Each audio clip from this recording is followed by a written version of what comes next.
G'day folks, welcome to this continuation of Atlantic War at the 7th of June PM turn, the end of the PM turn. So we're heading into what should be a quiet night turn. Here's the overview of the situation around Bayeux, Caen. This is where the real build-up of forces is taking place. So let's zoom in and I'll kind of explain what happened. So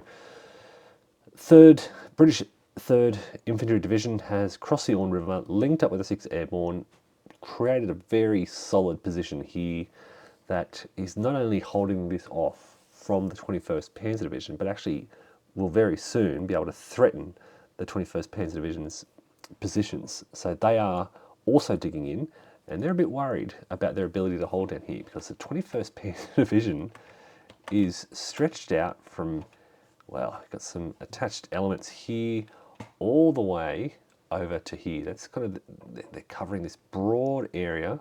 You can see their headquarters here in Caen. They don't have much east of the Orne. As I said, I rushed to bring these units here to hold off this drive on Caen, which makes this a bit weak. I've got some 7th Armoured kind of army assets coming in.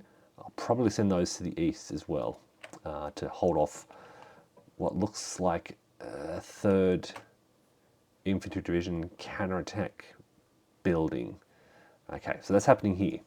Around this area, it's just the Germans are kind of trying to throw everything to line, trying to form a solid defensive line. It's working for now. You can see behind the lines we've got the Pioneers building these improved positions, but over to the west here, you can see the 12th SS being pulled out to the west to try and cover these gaps.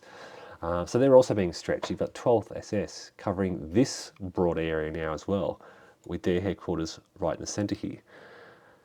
So trying to form a solid line, trying to, add to that adjacent defender bonus, trying not to have any weak points where the Allies can break through.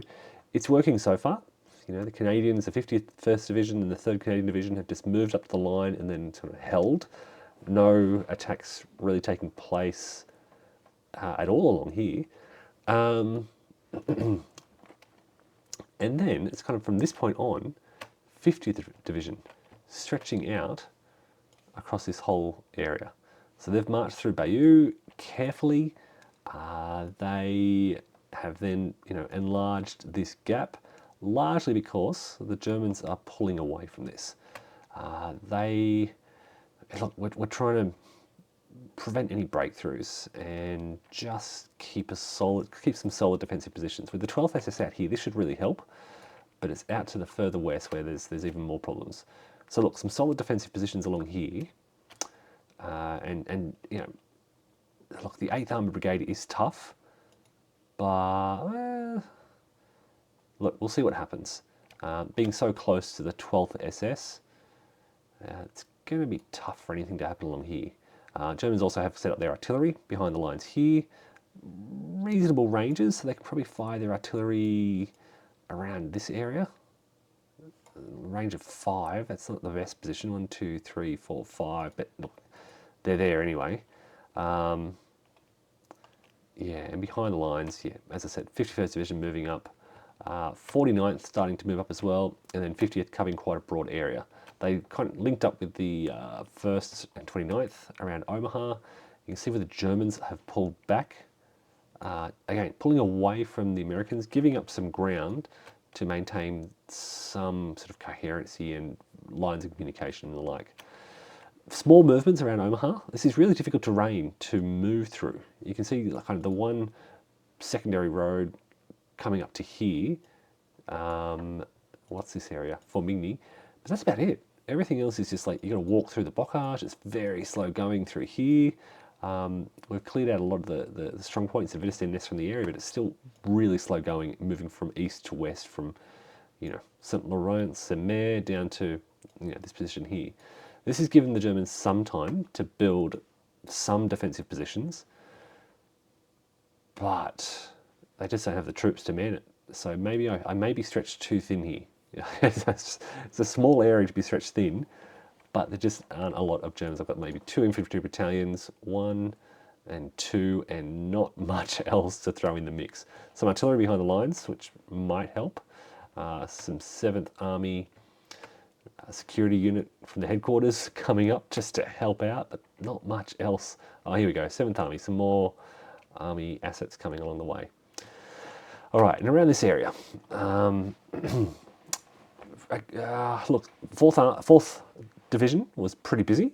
A lot of attacks in this northern sector, trying to push the Germans back, clear out some Wittgenstein nests and the like. They probably got the bulk of the activity around here. 82nd Airborne was pretty quiet as the Germans decided not to attack. They're just playing it safe, consolidating their forces, getting ready for an attack, basically trying to sort out their formations. So we've now got the 91st Division in the south and the 243rd kind of covering this northern area here. And I just wanted to keep those divisions together to help with regimental integrity and coordination of their attacks and drawing supplies from headquarters and things like that. So look, 82nd's concerned. They have not got a lot of strength in this vicinity. They will need to very quickly. We might even have to bring some... Look, I'd like to get the 9th Division out here. This is where they should be, but they're kind of caught up in their own little traffic jams around here. 101st reinforcements coming in. I want the 101st to hold this area. And this is the 90th Division headquarters down here. So they want to head up. You can see where this infantry is here. They kind of want to head up and cross the Minaret. Yeah, that's kind of the plan. It's very difficult to get traffic moving throughout any of this area. Okay.